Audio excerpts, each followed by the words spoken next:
Are you ready to get the hydrofacial glow? Loved in 87 countries across the world. It's not a facial, it's a hydrofacial. Now available across the UK. Visit hydrofacial.co.uk to find your nearest location.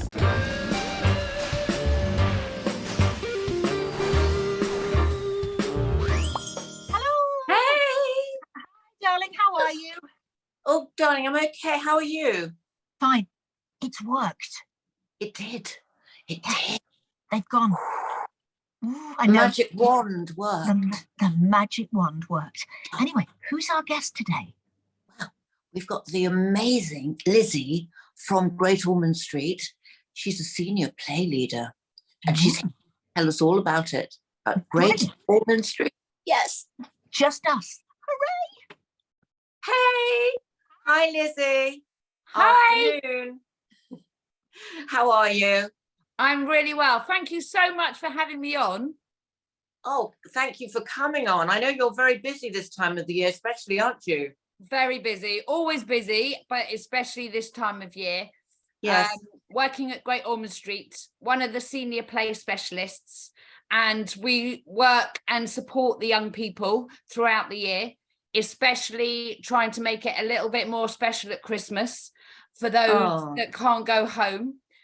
We're a lovely big team, and we have play workers and play specialists, and we basically support the young people and children, babies, all ages, and their families through anything they might be going through. And as you probably can imagine, there's a lot of anxiety around coming to hospital.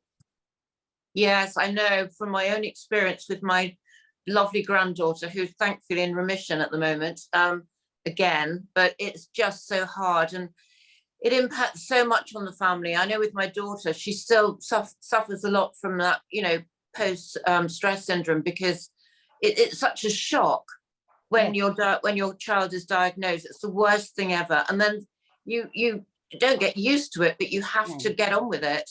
And it's people like you, Lizzy, that makes such a difference to the whole experience. And thank goodness that you're there. I mean, I know that you were an actress before, weren't you? Tell us about how you came into this. So I went to drama school. I don't think I was very good, but I love it.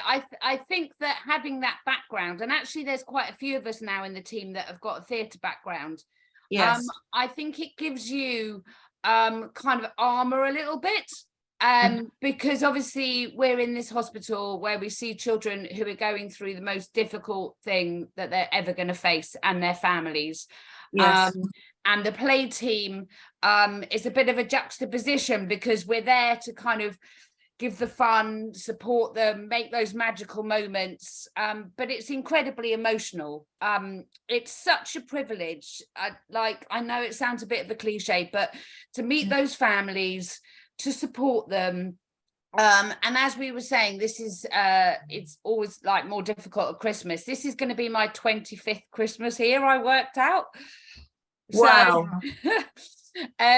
So, you know, there's been a few ups and downs, and obviously, you know, the last 3 years during COVID, where we were locked down, we as a team, quite a lot of us were in every single day. Yes. Through lockdown. We had really, really difficult situations. We had incredible people, because not just us doing what we do, but we can facilitate everything else. So at first it was like the biggest shock. Yes. And then, you know, everybody kind of, because we have an Ofsted school here, so that kind of went online. We have incredible charities like Spread a Smile, Rays of Sunshine, and they started doing things via Zoom. So we had entertainment via Zoom, and everything changed. And I think one of our qualities as a team is that we can adapt, and we're flexible, because we have to, because every single child is different, every situation is different, every parents differently.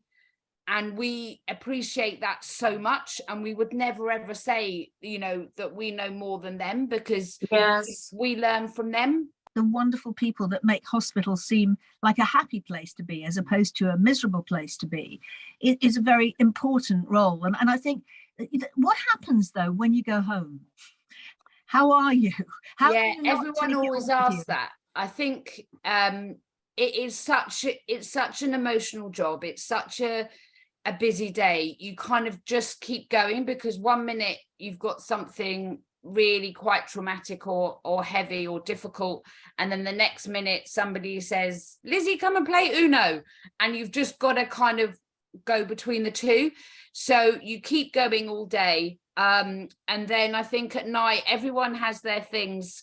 I'm a massive sports fan, big football fan, love a musical. I tell you what, everyone in the NHS escaped with musicals, and so I think it's kind of, you just, I feel like I've done a good job, and that makes me happy. Like if there's something every single day that I come on in here, and it makes me just think, one, I've got the best job in the world, and two, that was a good day because I was made to make even the tiniest bit of difference.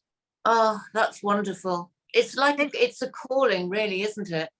I think so. I feel really lucky to find my niche, because I did loads of stuff before, and I was a swimming teacher, and I worked with children's holiday camps, and bit by bit I was working with the children that needed a little bit of extra help, and I was thinking, oh, there's something going on here. This is kind of something that maybe I'm quite good at. And it was just, my mum sent me an advert in the Guardian for play specialists. We didn't even know what it was. I ran Great Ormond Street. They said, come and volunteer. So I was kind of a volunteer back in the day, and then got on the course, and then got my first job here. So I think it was just one of those things that was meant to be. What actually do you do? Oh, thank you very much. So our day-to-day job is, and that's one thing I think we all love, because every day is different. So we could have baby, child, young person going through anything. So any procedure, it could be on the oncology ward, they could have cancer. I'm on the respiratory ward, and also cover different wards as well.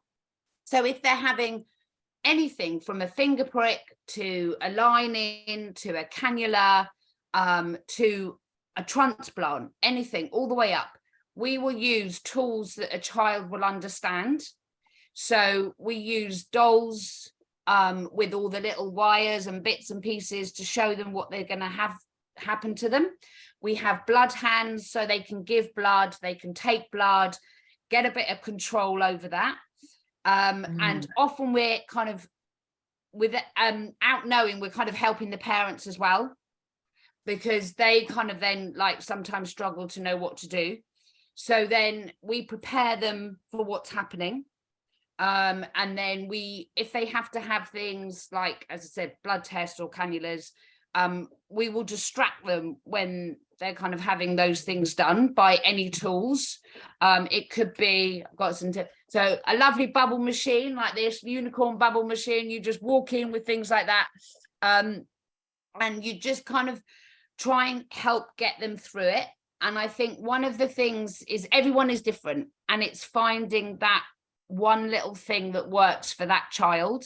You should do this for grown-ups as well, wouldn't that help? Oh yeah, I do, with my family and friends. They literally need tips at the dentist or kind of going for things and stuff.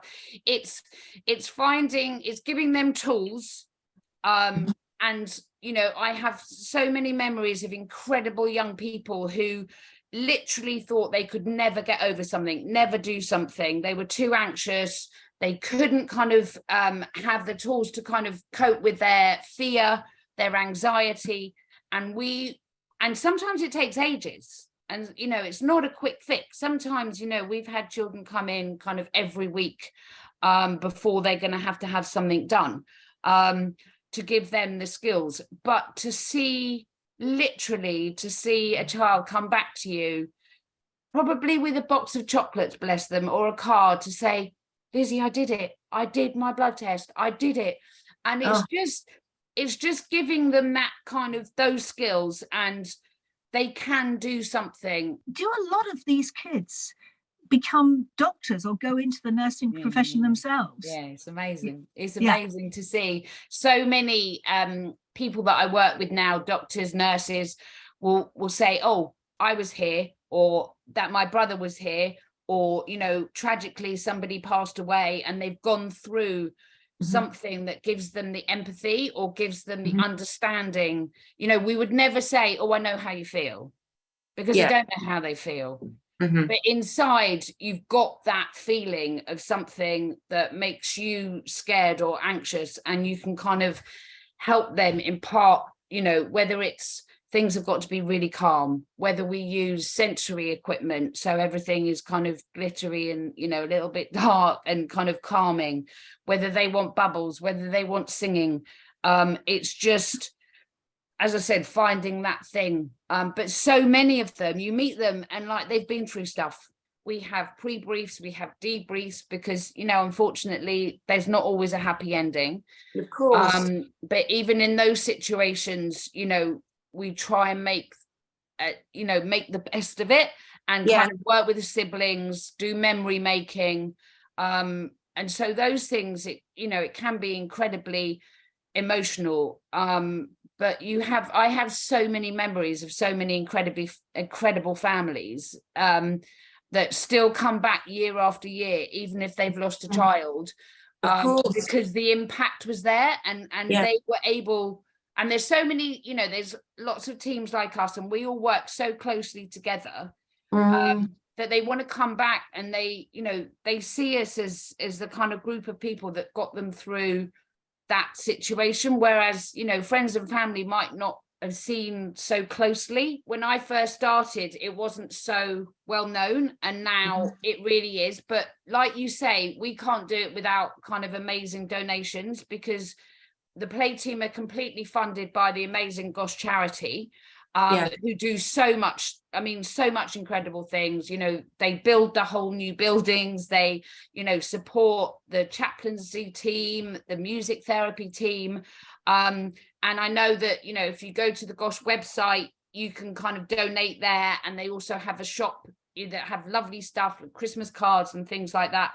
And there's it really does make such a massive difference, because even the families, they say they don't even know kind of how much goes into it, and there's so much that they really don't. I've been raising money for Great Ormond Street for a number of years now, and I have to say that Gosh is the greatest charity. I mean, not just I know that so many charities do amazing work, but yours, Gosh is so special, and you're so special with the work you're doing. And I wanted to say a big thank you to you and to Gosh, and dig deep into your pockets, guys, because every penny counts. And what's so great is I've raised money and somebody says yes, and they tell you what it's for, a kidney machine or some piece of equipment that's going to save somebody's life. And it's really, really important that we do this. So come on, give us your money. Do it. Yeah, let's do it. I think it's Debbie. I think you said, you've never kind of felt that, or luckily had to feel that. But if you can imagine that if you're a parent and you're going through this, and the fact that, the Gosh charity pay for parents' accommodation to stay really nearby, that kind of thing, rather than to have to travel home. They might have siblings, they might have jobs, things like that people don't think about. Really change somebody's life, because they can be there with their child at the time that they need them. Thank you so much, Lizzy. Thank you. Thanks, Lizzy. You. Lovely to meet you. Thank you, darling. Thank you so much. Bye. Happy Christmas. Happy Christmas. Oh, isn't she just fabulous? I think everybody that does a job like that. But anyway, we've got another guest. We're so busy today, Dee. I'm completely exhausted already. We are completely exhausted. But we have an author, don't we? We do. And she is just fabulous. She's very into Christmas. Woo! Ooh, yes. Like you and me. Yes. And it's the fabulous Elizabeth Woodcraft. Oh. Hi. Hi. Hello. Hello. Hello, Elizabeth. How are you? I'm very well, thank you. Feeling very Christmassy. Oh, I know you And love Christmas, don't you? Dee, what have you got on your head? Something Christmassy, I think. I'm a reindeer, darling, today. You're a reindeer. I thought you were a devil for a moment. Well, you know I am anyway. A devil. Yeah. I'm a devil, yes. But I'm a reindeer devil. Yeah. A reindeer. Very nice. So when did your love of Christmas, I mean, obviously as a child, but why do you think it's so special to you? Well, I think it's just such a lovely time. It's a time, a moment when everyone comes together and everybody has something that they enjoy about it. The presents, the music, the weather, the food. There's always something. And I think it does relate to memories that you have of your childhood. And I mean, I have great memories. You know, we had Christmas Day at home, and then Boxing Day was always with the aunties and uncles. My mum was one of 12. So there were always masses of relatives and cousins, and everybody had a game, and we all played the games. And, you know, there were lots of prizes and chocolates, you know. I mean, what's not to like? With a Christmas film or a Christmas book, you know that everyone's going to fall into each other's arms and there's going to be twinkling. And yeah, so that, I suppose that's why, in a way, that's sort of thing I like to write. I mean, I don't, you know, not always twinkling, obviously, but you know, I just like stories that people can relate to and people can enjoy, and that people will get something from, that will touch them. I mean, and particularly because I write about the 60s quite a lot, and so it's just reminding people of those things, like tinned salmon sandwiches for tea. We always had tinned salmon for tea, and that was, you know, very special. And my auntie Sheila always had pickled red cabbage, and that was a Christmas thing. I mean, I quite like it now. Actually, I didn't like it at the time. Oh, the tinned salmon. That was very, very special. It was, you know, when the tinned salmon came out, you know, Yes, it was very special. It was Christmas. Yeah, and also, I tell you what I do miss is my grandma's larder. Larders, yeah, larders are good. Yeah. But they weren't like they are now. They're very posh. But it was sort of like just a cold room, you know, off the kitchen. And to me, it was the most exciting place to be, because it was where everything was kept, not in a fridge, but in the larder. And because it had so many different shelves, and especially around Christmas time, there'd be so much in there, wouldn't there? So, well, we were very lucky because I lived on a fairly new council estate. The houses had been built in the late 40s.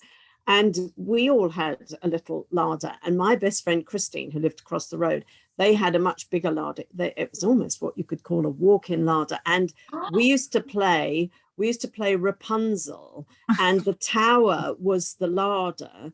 And I loved being Rapunzel because in the larder, they had a tin of sweets. It was a tin, it had Nelson's column on the front, and a, you know, lovely blue sky, and inside there were bars of chocolate, and and you know, when Rapunzel was rescued, she'd obviously had to kind of keep her strength up, obviously. She was in the tower brushing her hair, and you know, and so I loved that game.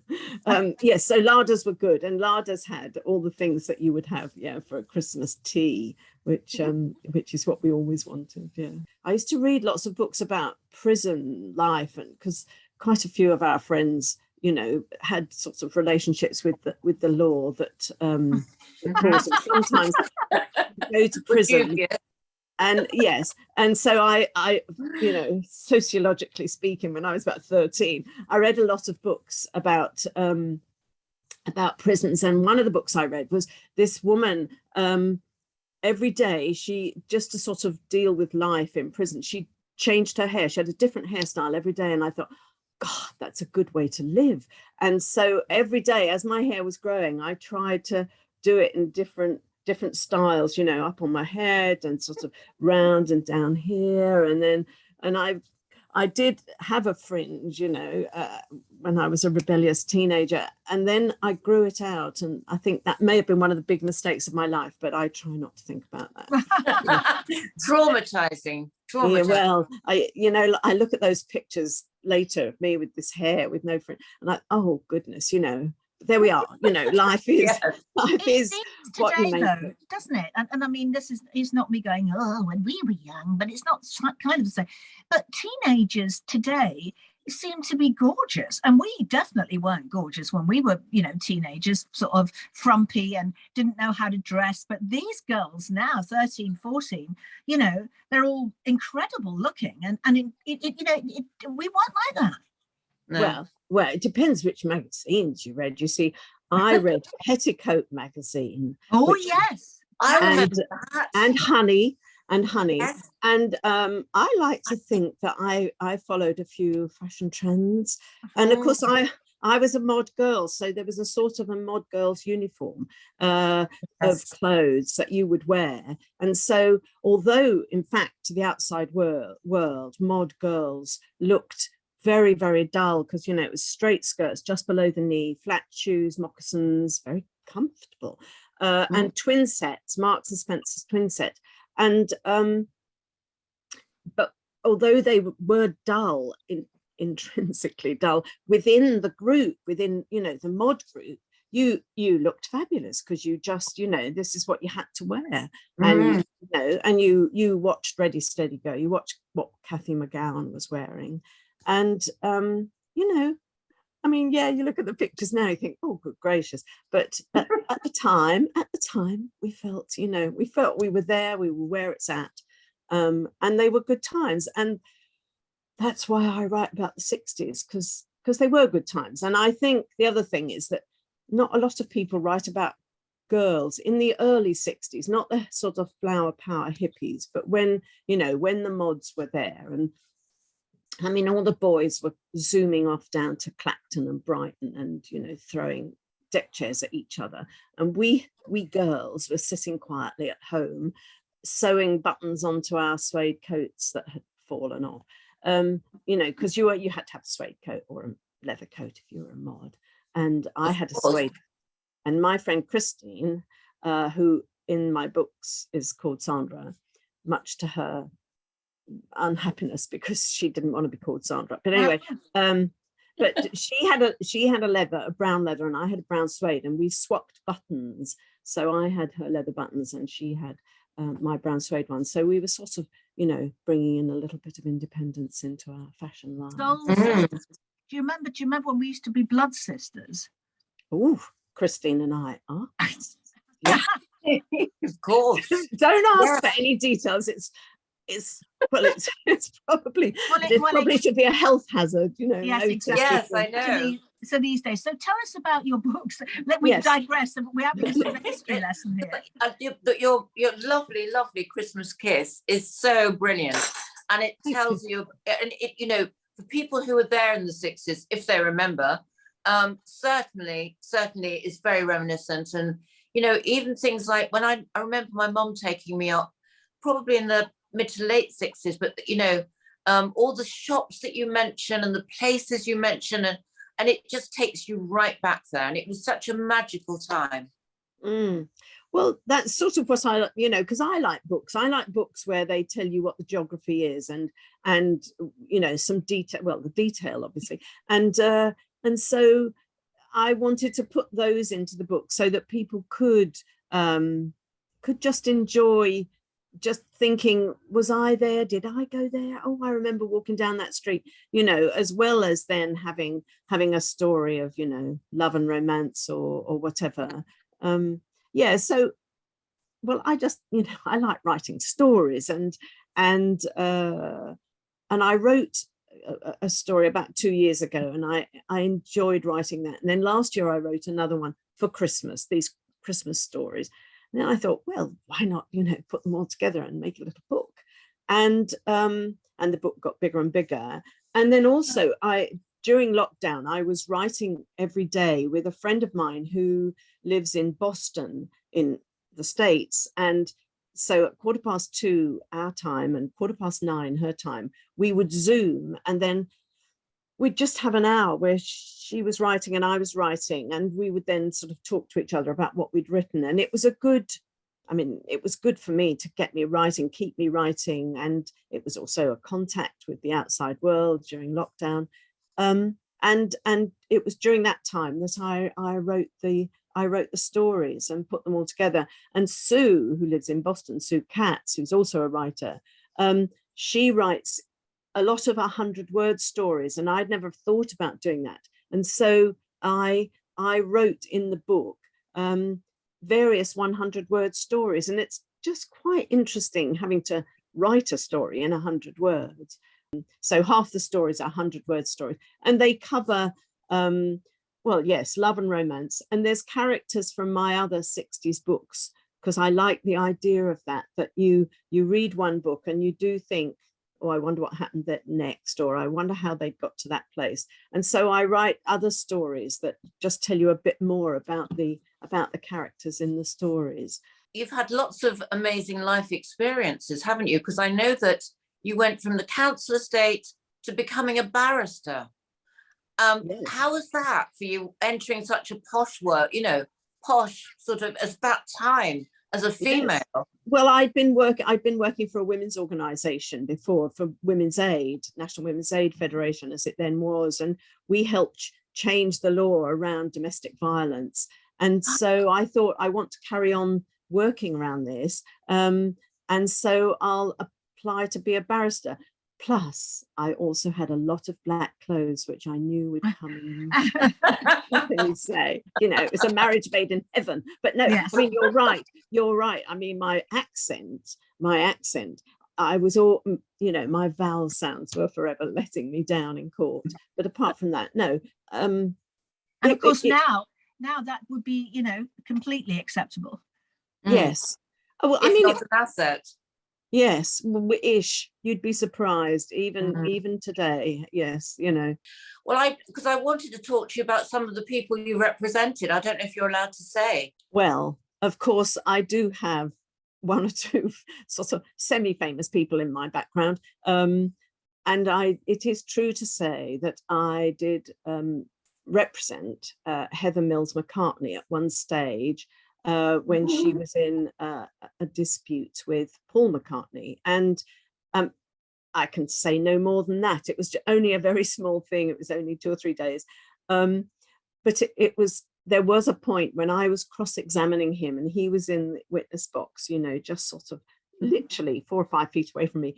And inside I was thinking, and I've written about it in one of my books, when I was a Saturday girl in the Milk Bar in Chelmsford, I had always hoped, because this is, mid-60s, that the Beatles would come into the Milk Bar just casually. And I thought, well, John Lennon, my favourite, is never going to come, but Paul McCartney might. But strange to say, he never did. And then, step forward 40 years, and there he is in front of me. And I really wanted to ask him, if you'd had to order something at the Milk Bar, what would your favourite milkshake have been? Oh, that is such a lovely story. And I bet, inside you, when you're being big grown-up barrister, little girl inside you wants to go, oh, can I have your autograph? Tell me about, well, not only me, half the members of Chambers wanted to do that too. So anyway, it was a good time. Elizabeth, it's so lovely to talk to you. We must talk to you again. There's so much more we need to talk to you about, and we're running out of time. But will you come back and see us again, darling? I will. Thank you so much. It's been a really nice afternoon. Yes, and everyone, you've got to get the Christmas kiss. Yes. Thank you. Yes. Bye-bye. Bye, darling. Bye. Bye. Wow. Well, do you know what, darling? What I want to say to you is that I think that for next week's Friday show, it should just be us as well. We don't need Sherry and Hannah. The thing is, I'll get my magic wand out again. Oh, don't be. Yes, in fact, you know who's coming in on Friday, don't you? I know. Gorgeous, Bob gorgeous. Yes. Bob Barrett. So we'll see you on Friday. Bye. Bye.